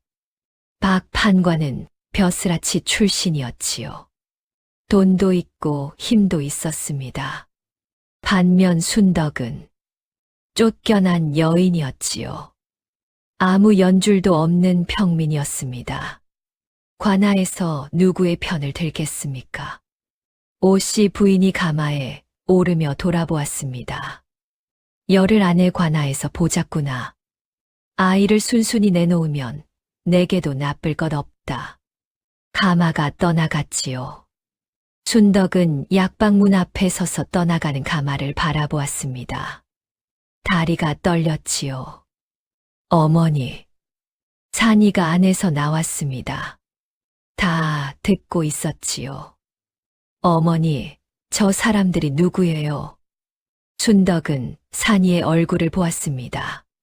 커다란 눈, 총명하게 빛나는 눈이었지요. 이 아이를 빼앗길 수는 없었습니다. 아무것도 아니다. 걱정 마라. 하지만 순덕의 손이 떨리고 있었지요. 산이는 그 떨림을 보았습니다. 다음 날부터 오씨 부인의 공세가 시작되었습니다. 먼저 소문을 퍼뜨렸지요. 인덕 약방 그 여인, 남의 아이를 훔쳐다 키운 거래. 애끼, 그게 무슨 소리야? 진짜래. 아이의 친어미가 나타나서 돌려달라는데 안 준대. 장터 사람들이 술렁거리기 시작했습니다. 처음에는 순덕 편이 많았지요. 에이, 순덕이가 그럴 리 없지. 그 여인이 얼마나 고생하며 아이를 키웠는데. 하지만 소문은 매일 새로운 살을 붙여가며 퍼졌습니다. 친어미가 있는데 안 돌려주면 그건 좀. 여론이 조금씩 갈라지기 시작했지요. 순덕이 장터를 걸으면 수군거림이 따라다녔습니다. 등 뒤에서 속닥거리는 소리가 들렸지요. 저기 저 여인이야. 쯧쯧. 전에는 순덕마님 하고 인사하던 사람들이 눈을 피했습니다. 한 번은 약방 벽에 누군가가 먹으로 글씨를 써놓았지요. 남의 자식 훔친 년의 약방. 순덕이 새벽에 나와 그 글씨를 지웠습니다. 손이 까맣게 물들도록 문질렀지요. 그래도 글씨 자국이 남았습니다. 오씨 부인은 소문만 퍼뜨린 것이 아니었습니다. 돈을 뿌렸지요. 장터 약재상들에게 돈을 돌렸습니다. 인덕 약방에 약재를 팔지 마시오. 거래를 끊어주면 은전 10잎을 주겠소. 약재상 넷 중 셋이 돈을 받았지요.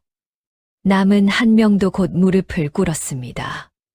오씨 부인이 그 약재상의 가게 세를 올리겠다고 건물 주인에게 압력을 넣었기 때문이지요. 미안하오, 순덕마님. 사정이 생겨서. 무슨 사정이옵니까? 약재상이 눈을 피했습니다. 그냥 사정이 있소. 약재가 끊기자 약방 운영이 어려워졌지요. 산이가 직접 산에 올라 약초를 캐야 했습니다. 하지만 한 사람이 캘 수 있는 양에는 한계가 있었지요. 환자가 줄었습니다. 약이 없으니 환자를 돌려보내야 했지요. 죄송합니다. 약재가 떨어져서. 순덕이 고개를 숙일 때마다 가슴이 찢어졌습니다. 어느 날은 오씨 부인이 하인을 보내 약방 앞에서 행패를 부리게 했지요. 이 약방은 남의 자식 훔친 년이 운영하는 곳이오. 여기서 약 짓지 마시오. 하인이 큰 소리로 외쳤습니다. 장터 사람들이 모여들었지요. 순덕이 뛰어나왔습니다. 당장 그만두시오. 뭐, 내까지 것이 나에게 명령이야? 하인이 순덕을 밀쳤습니다. 순덕이 뒤로 넘어졌지요. 무릎이 까져서 피가 났습니다. 하인이 비웃었지요. 양반댁 하인한테 덤벼 분수를 알아야지. 산이가 달려와 순덕을 부축했습니다. 어머니, 괜찮아요? 산이가 하인을 노려보았지요. 눈빛이 매서웠습니다. 하지만 순덕이 산이의 팔을 잡았지요. 산이야, 됐다. 가자. 순덕은 아들을 끌고 약방 안으로 들어갔습니다. 문을 닫고 나서야 무릎에 통증이 밀려왔지요. 피가 치마에 번졌습니다. 산이가 약을 가져와 상처를 닦아주었지요. 어머니, 왜 참아요? 저런 놈한테 왜 참아요? 참아야 한다. 지금 싸우면 진다. 싸워서 지는 건 참아서 지는 것보다 낫잖아요. 순덕이 산이의 손을 잡았습니다. 산이야, 이기는 법은 버티는 것이다. 지금은 버텨야 할 때다. 산이는 입을 다물었지요. 하지만 주먹이 하얗게 되도록 쥐어져 있었습니다. 장터 사람들이 수군거렸지만 아무도 나서지 않았습니다. 양반 집안과 맞서면 자기들도 피해를 볼까 두려웠기 때문이지요. 그 사이 오씨 부인은 관아에 소장을 넣었습니다. 관아에서 기일을 잡았지요. 보름 뒤 공판이 열린다는 통보가 왔습니다. 그날 밤 부자 영감이 찾아왔지요. 허리를 고쳐준 그 부자 영감이었습니다. 순덕마님, 영감님, 이 밤에 무슨 일이? 부자 영감이 고개를 숙였습니다. 미안하오. 나도 더는 이 약방에 올 수 없게 되었소. 네. 박 판관댁에서 사람이 왔소. 인덕 약방 드나들면 가만두지 않겠다고. 순덕은 입술을 깨물었지요. 영감님까지.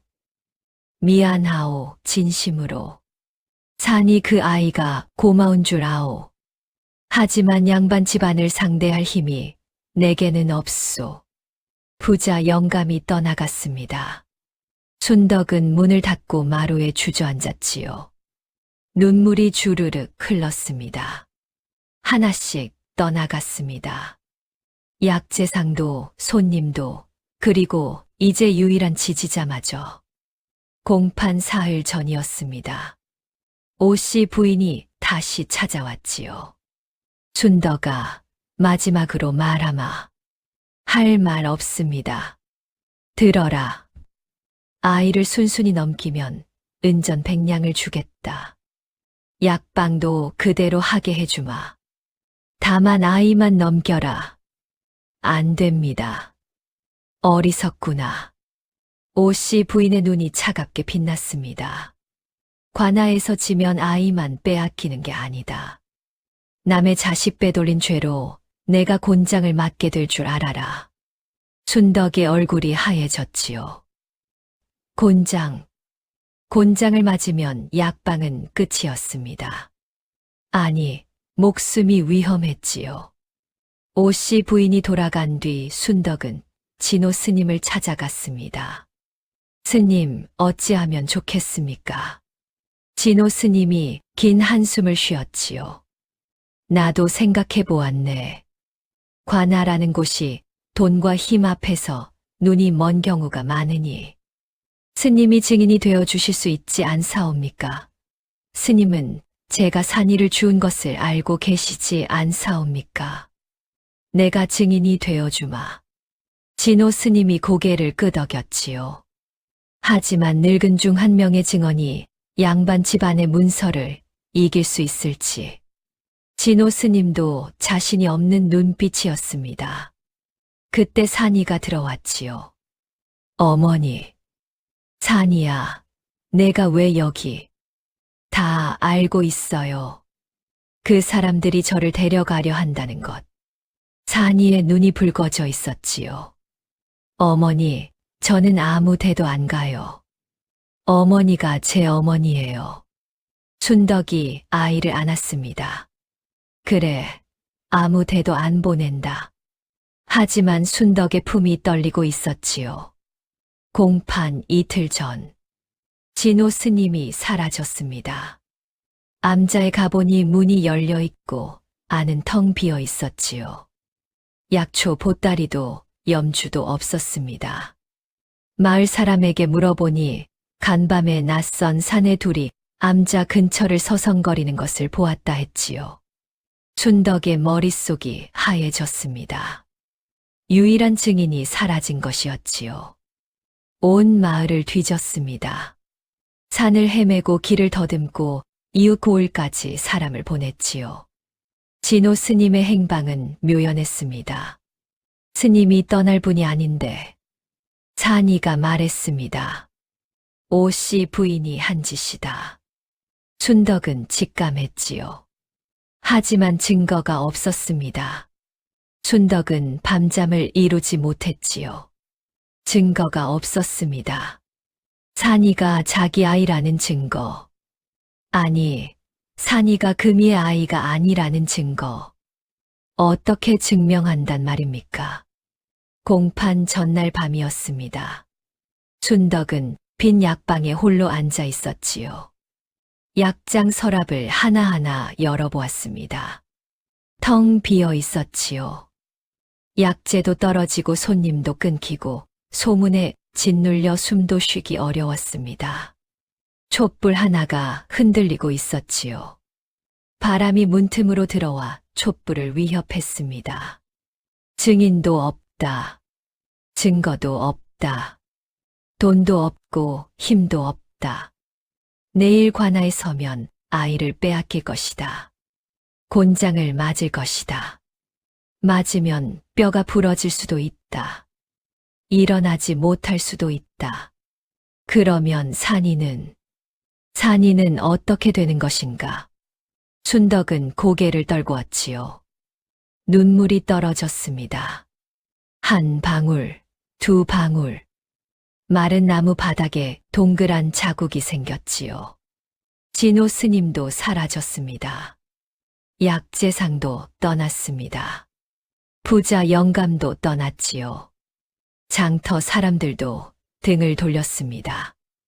10년 동안 쌓아올린 것이 한 달 만에 무너지고 있었지요. 아니, 10년이 아닙니다. 순덕은 박 판관 댁에서도 6년을 쌓아 올렸습니다. 6년을 쌓고 하루아침에 무너졌지요.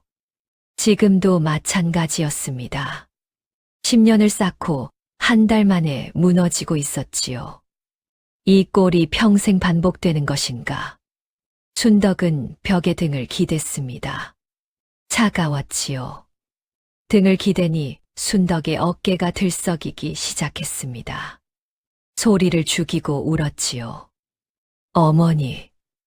돌아가신 어머니를 불렀습니다. 어머니, 저는 왜 이러는 겁니까? 왜 뭘 해도 빼앗기는 겁니까? 6년을 바쳐도 쫓겨나고 10년을 바쳐도 빼앗기고 제가 뭘 잘못한 겁니까? 대답은 없었습니다. 빈 약방에는 바람 소리만 울었지요. 그때 문 밖에서 소리가 들렸습니다. 어머니. 산이가 서 있었지요. 어머니, 울지 마세요. 안 울었다. 거짓말. 눈이 빨개요. 산이가 순덕이 옆에 앉았습니다. 둘 다 한참 말이 없었지요. 약방 안에 촛불만 흔들렸습니다. 어머니. 응. 저 기억나는 게 있어요. 순덕이 고개를 들었지요. 뭐가? 어머니가 저를 처음 안아 올렸을 때요. 기억나요. 내가 어떻게 그때를. 어머니 손이 따뜻했어요. 누더기보다 따뜻했어요. 산이의 눈에 물기가 맺혔습니다. 그 전에는 따뜻한 것이 없었어요. 세상에 따뜻한 것이 없다고 생각했어요. 그런데 어머니 손이 따뜻했어요. 순덕은 아이를 끌어안았지요. 어머니, 저는 아무 데도 안 가요. 알았다. 어머니가 제 어머니예요. 그건 누가 뭐래도 안 변해요. 순덕은 고개를 끄덕였습니다. 하지만 내일이 두려웠지요. 산이가 돌아간 뒤 순덕은 다시 혼자가 되었습니다. 촛불이 꺼지려 했지요. 심지가 까맣게 타들어가고 있었습니다. 이대로 끝인가? 순덕은 촛불이 꺼지기 전에 약장 서랍을 열었습니다. 마지막 서랍이었지요. 한쪽 구석에 작은 보따리가 있었습니다. 산이를 처음 발견했을 때 아이를 감싸고 있던 헝겊 뭉치. 순덕은 그것을 버리지 않고 간직하고 있었지요. 10년 동안 서랍 구석에 넣어두었습니다. 헝겊을 꺼내 무릎 위에 펼쳐보았지요. 낡고 더러운 천이었습니다. 10년 전 그날 아이를 감싸고 있던 천. 순덕은 무심히 천을 쓸어보았습니다. 그런데 그 안에 무언가 단단한 것이 만져졌지요. 천 사이에 꿰매어져 있었습니다. 실밥을 뜯었지요. 손톱으로 하나하나 뜯었습니다. 촛불 아래에서 눈을 가늘게 뜨고 작업했지요. 실이 풀리자 작은 나무패가 나왔습니다. 손가락 2마디 크기의 패에 글자가 새겨져 있었지요. 글자가 희미했지만 읽을 수 있었습니다. 순덕의 눈이 커졌습니다. 이것은 패에는 아이의 이름과 생년월일 그리고 낯선 성씨가 적혀 있었지요. 박씨가 아니었습니다. 전혀 다른 성씨였지요. 산이는 박 판관 댁의 아이가 아니었습니다. 애초에 박 판관 댁과는 아무 관계도 없는 아이였지요. 순덕의 손이 떨렸습니다. 이 나무패가 있으면, 이것이면 금이가 친어미가 아니라는 것을 증명할 수 있었지요. 하지만 나무패만으로는 부족할 수도 있었습니다. 오씨 부인이 위조라고 우길 수 있었지요. 순덕은 생각했습니다. 생각하고 또 생각했지요. 그때 문득 떠오른 것이 있었습니다. 오래전 마을 어귀에서 진호 스님이 했던 말이었지요. 꽃이 피지 않는 건 꽃 탓이 아니라 땅 탓인 것을. 순덕은 눈을 떴습니다. 꽃 탓이 아니라 땅 탓. 그 말의 뜻을 이제야 온몸으로 알 것 같았지요. 박 판관 댁에서 자식을 낳지 못한 것은 순덕의 탓이 아니었습니다. 하지만 순덕은 6년 동안 자기 탓이라 여기며 살았지요. 쫓겨난 것도 자기 탓이라 여겼습니다. 그런데 지금은 순덕은 주먹을 쥐었지요. 나는 이 아이를 업고 산을 넘었다. 굶으면서도 아이를 먹였다. 맨손으로 약방을 세웠다. 그것은 아무도 부정할 수 없는 사실이었지요. 증인이 없으면 어떠냐? 문서가 없으면 어떠냐? 내가 이 아이의 어머니라는 것은 내 두 손이 증명한다. 순덕이 벌떡 일어섰습니다. 촛불이 활활 타올랐지요. 그리고 산이의 말이 떠올랐습니다. 어머니가 저를 처음 안아 올렸을 때요. 어머니 손이 따뜻했어요. 순덕이 고개를 들었지요. 산이의 몸에는 증거가 있다. 왼쪽 어깨의 복숭아, 모양 붉은 점. 순덕은 산이를 처음 안아 올렸을 때 그 점을 보았습니다. 금이가 진짜 친엄이라면 아이의 몸에 대해 알아야 했지요. 그 점의 모양, 위치, 크기. 순덕은 그것을 알고 있었습니다. 10년을 키웠으니까요. 매일 목욕을 시켰으니까요. 열이 나면 밤새 등을 닦아주었으니까요. 아이 몸의 상처 하나, 점 하나까지 순덕은 알고 있었지요. 금이는 모를 것이었습니다. 한 번도 이 아이를 키운 적이 없으니까. 한 번도 이 아이를 안아본 적이 없으니까요. 나무패를 가슴에 품었습니다. 내일 관아에서 가리겠다. 공판날 아침이 밝았습니다.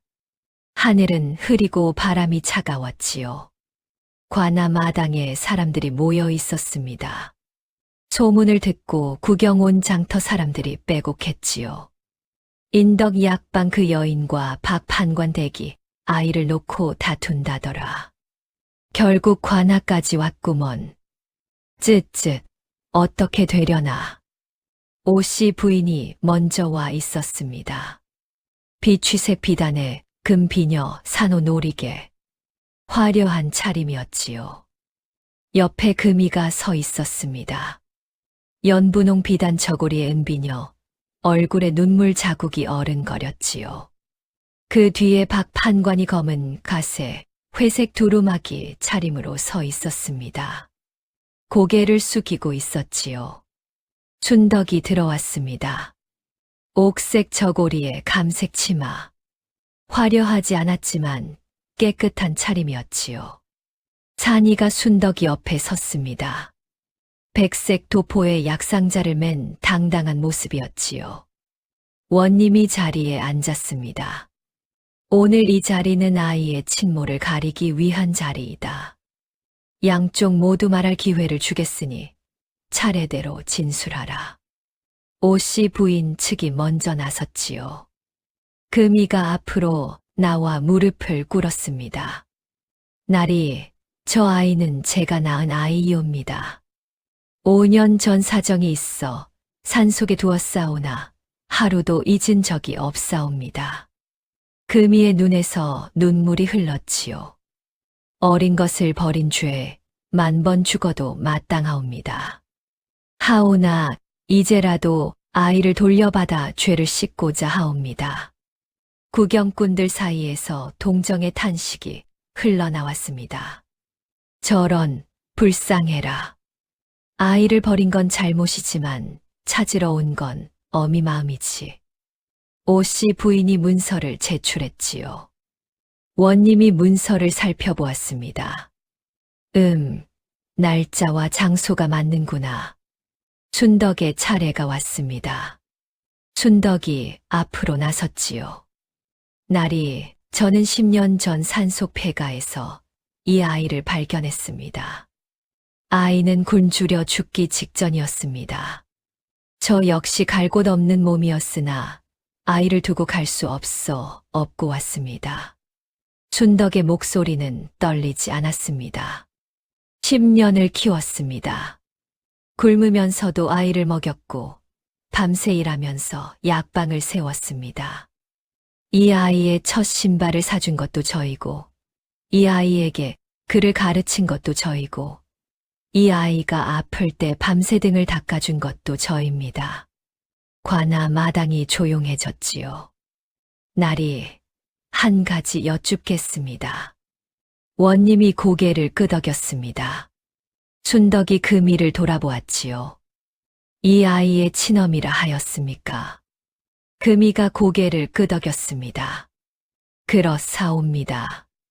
그렇다면 묻겠습니다. 춘덕의 눈이 날카로워졌지요. 이 아이의 왼쪽 어깨에 무엇이 있습니까? 관아 마당이 쥐 죽은 듯 고요해졌습니다. 금이의 얼굴이 굳었지요. 왼쪽 어깨에 점이 있사옵니다. 무슨 모양의 점입니까? 금이가 입술을 깨물었지요. 눈이 흔들렸습니다. 오씨 부인이 뒤에서 무언가 속삭이려 했지만 원님의 눈초리에 입을 다물었지요. 동그란 점이옵니다. 춘덕이 고개를 저었습니다. 틀렸습니다.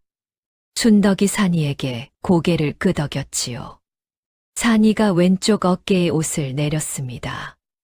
복숭아 모양의 붉은 점이 또렷이 드러났지요. 동그란 점이 아니었습니다. 윗부분이 움푹 들어간 복숭아 모양이었지요. 구경꾼들이 웅성거렸습니다. 동그란 점이 아니잖아. 친어미가 자기 아이 몸의 점도 모르나? 원님이 금이를 쏘아보았지요.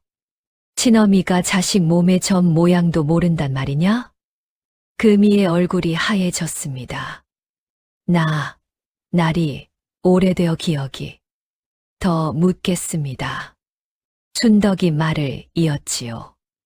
이 아이가 3살 때 넘어져서 다친 곳이 있습니다. 어디입니까? 금이가 대답하지 못했습니다. 이 아이가 가장 좋아하는 약초가 무엇입니까? 금이가 고개를 숙였지요. 이 아이가 겨울이면 손발이 트는데 어디가 가장 먼저 틉니까? 금이의 눈에서 눈물이 흘렀습니다. 하지만 이번에는 연기가 아니었지요.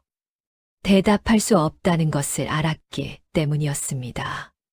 춘덕이 원님을 향해 말했지요. 저는 이 모든 것을 답할 수 있사옵니다. 왼쪽 무릎 안쪽에 넘어진 흉터가 있고 이 아이가 가장 좋아하는 약초는 산수유이며 겨울이면 오른발 뒤꿈치가 가장 먼저 틉니다.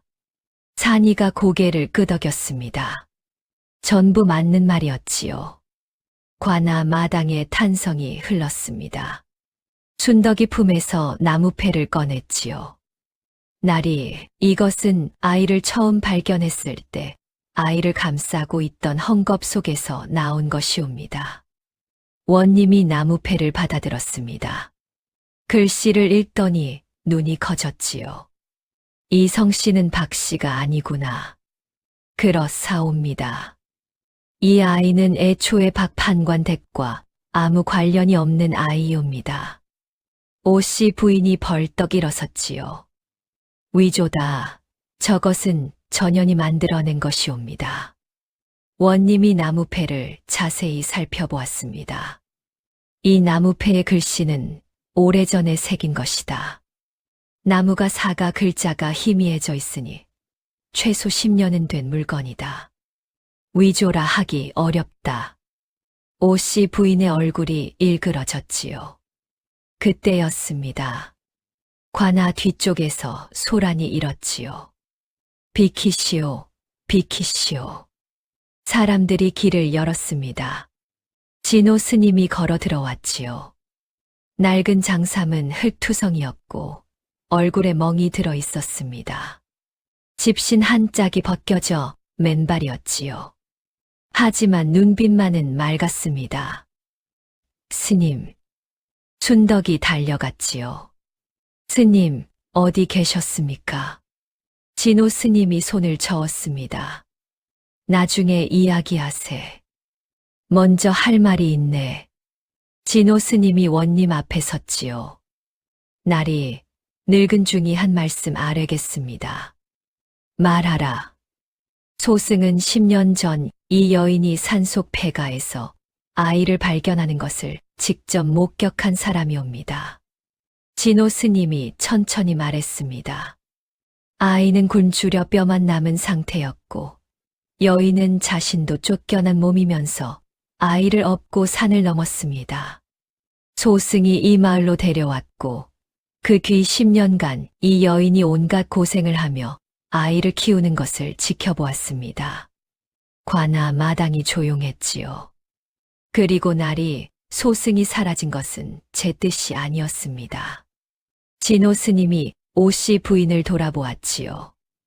이틀 전 밤 낯선 산에 둘이 소승의 암자에 들이닥쳐 입을 틀어막고 산속 폐가에 가두었습니다. 공판에 나오지 못하게 하려는 것이었지요. 웅성거림이 터져 나왔습니다. 세상에, 증인을 가두다니. 진호 스님이 품에서 1000 조각을 꺼냈지요. 소승을 가둔 사내의 옷에서 뜯어낸 것이옵니다. 이 천은 관복 안감에 쓰는 비단이옵니다. 양반 집안의 하인이나 입는 것이지요. 원님이 오씨 부인을 똑바로 바라보았습니다. 오씨 부인, 할 말이 있느냐? 오씨 부인의 입술이 파르르 떨렸지요. 날이, 이것은 오해이옵니다. 그때 금이가 관아 마당에 엎드렸습니다. 날이 모두 거짓이옵니다. 오씨 부인이 경악했지요. 금이, 내가 감히. 날이, 저 아이는 제 아이가 아니옵니다. 금이의 몸이 떨렸습니다. 시어머니, 오씨 부인이 시키는 대로 한 것이옵니다.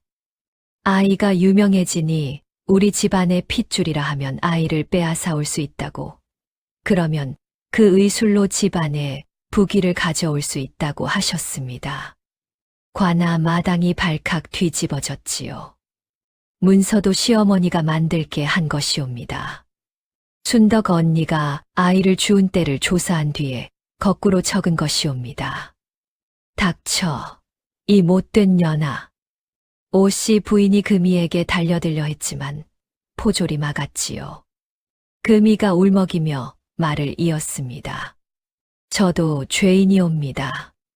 하지만 더는 못하겠사옵니다. 금이는 이 말을 바닥에 박았지요. 춘덕 언니가 약방 문 앞에서 넘어졌을 때 봤습니다. 무릎에서 피가 나도 아이 걱정부터 하더군요. 그때 알았습니다. 저런 사람에게서 아이를 빼앗으면 안 된다고. 관아 마당이 숙연해졌지요. 그때 뒤에서 조용한 목소리가 들렸습니다. 사실이옵니다. 날이. 박 판관이었지요. 오씨 부인이 놀라 돌아보았습니다. 당신이 뭐라 했어? 박 판관이 앞으로 나섰습니다. 등이 굽은 노인이었지요. 하지만 이 순간만은 어깨를 펴고 서 있었습니다. 날이, 모든 것은 제 아내 오씨가 꾸민 일이옵니다.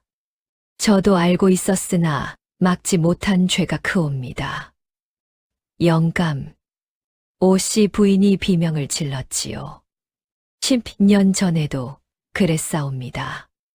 박 판관의 목소리가 떨렸습니다. 춘덕이를 내쫓을 때도 저는 알고 있었사옵니다. 아내가 틀렸다는 것을. 하지만 한마디 말 못하고 방문을 닫았사옵니다. 박 판관이 순덕을 보았지요.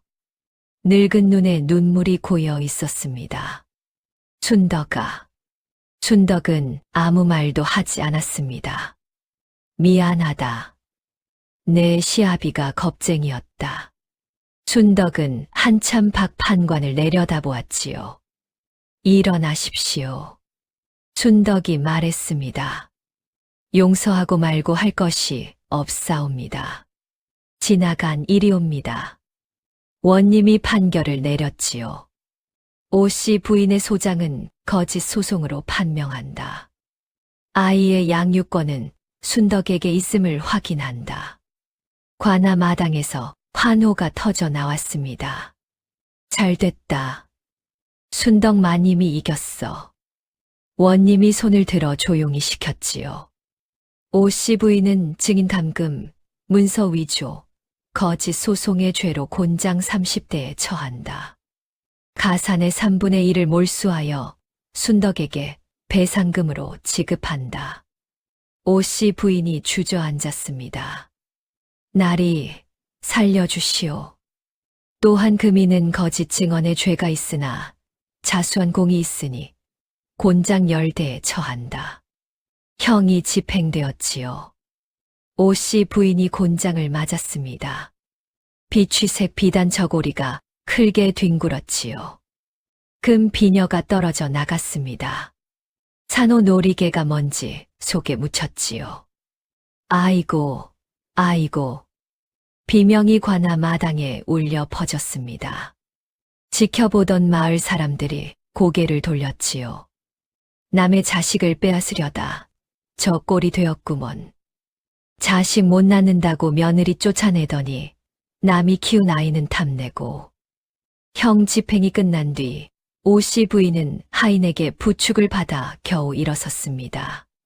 화려했던 모습은 간데없고 먼지투성이 얼굴에 눈물 콧물이 범벅이었지요. 관아를 나서는 순덕의 발걸음이 가벼웠습니다. 산이가 달려와 순덕을 안았지요. 어머니, 이겼어요. 그래, 이겼다. 진호 스님이 다가와 빙그레 웃었습니다. 순덕이 대단하구먼. 스님 덕분입니다. 내가 한 일이 뭐가 있나. 다 내가 한 거지. 장터 사람들이 몰려와 축하했지요. 순덕 마님, 축하하오. 우리가 편 못 들어준 거 미안하오. 인덕 약방 다시 장사합시다. 우리가 약재 대드리리다. 순덕은 고개를 숙여 인사했습니다. 감사합니다. 세월이 흘렀습니다. 인덕 약방은 다시 문을 열었지요. 아니, 다시 연정도가 아니었습니다. 공판 이후 소문이 퍼지면서 인덕 약방의 명성은 더욱 높아졌지요. 혼자서 아이를 키우며 약방을 세운 여인, 양반 집안의 횡포에 맞서 이긴 여인, 먼 고을에서까지 손님이 밀려왔습니다. 산이는 어의원의 정식으로 발령을 받았지요. 15살 의생, 나라에서 가장 어린 의생이었습니다. 하지만 산이는 한양에 올라가지 않았지요. 원님에게 청을 넣었습니다. 나리, 소인은 이곳에서 백성을 돌보고 싶사옵니다. 어머니 곁에서 약방을 지키겠사옵니다. 원님이 허락했지요. 순덕은 그 소식을 듣고 울었습니다. 기뻐서 운 것이었지요. 진호 스님은 산이의 졸업을 축하한 뒤 다시 길을 떠났습니다. 나는 떠돌이 중이니 한 곳에 오래 있으면 안 되네. 스님, 여기서 사시면 안 되옵니까? 허허, 세상에 아픈 사람이 어디 여기뿐이겠나. 고갯마루에서 한 번 돌아보더니 손을 흔들었지요. 산이야, 약초의 길은 끝이 없느니라. 정진해라. 네, 스님, 잊지 않겠습니다. 진호 스님의 모습이 고개 너머로 사라졌습니다. 그리고 어느덧 5년이 더 흘렀지요. 인덕 약방은 청풍장터에서 가장 큰 약방이 되었습니다. 방 3칸에 약재 창고 2칸이었지요. 산이가 직접 키운 약초밭이 뒷마당에 펼쳐져 있었습니다. 가난한 환자를 무료로 보아주는 것은 여전했지요. 어느 봄날이었습니다. 약방 마루에 앉아 쉬고 있는데 산이가 다가왔지요. 20살이 된 산이었습니다. 훤칠한 키에 단정한 이목구비, 깨끗한 백색 도포를 입고 있었지요. 어머니, 왜? 오늘 좋은 날씨네요. 그러게. 어머니, 오늘 쉬세요. 제가 약방 볼게요. 안 피곤한데 뭘. 거짓말. 어머니 어젯밤에 기침하셨잖아요. 순덕이 피식 웃었지요. 너는 진짜 못 속이겠다. 산이가 웃었습니다. 당연하죠. 어머니잖아요. 10년 전에도 했던 말이었지요. 순덕의 눈에 눈물이 맺혔습니다. 약방 마당에 봄바람이 불었지요. 약초밭에 새싹이 돋아나고 있었습니다.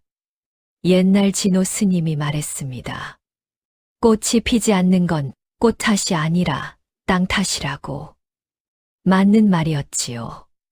순덕은 박판관댁이라는 척박한 땅에서 피지 못했습니다. 하지만 자기만의 땅을 찾아 다시 뿌리를 내렸지요. 그리고 그 땅에서 산이라는 꽃을 피워냈습니다.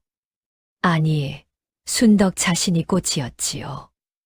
쫓겨나고 내몰리고 쓰러져도 다시 일어선 꽃. 죽을 뻔한 자리에서 아이를 안고 걸어온 꽃. 맨손으로 약방을 일구고 아이를 키워낸 꽃이었지요. 그 꽃이 지금 햇살 아래 웃고 있었습니다. 꽃은 핑계를 대지 않습니다. 땅이 나빠도 비가 안 와도 그냥 핍니다. 피어야 하니까 피지요. 살아야 하니까 삽니다. 순덕이 바로 그런 사람이었습니다. 꽃이 피지 않는 것은 꽃 탓이 아니라 땅 탓이라 했습니다. 하지만 어떤 꽃은 스스로 자기 땅을 만들어냅니다. 순덕이 바로 그런 꽃이었지요. 다음 영상을 빠르게 만나보시려면 좋아요와 구독을 눌러주세요.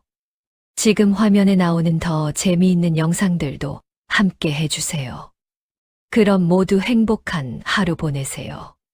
감사합니다.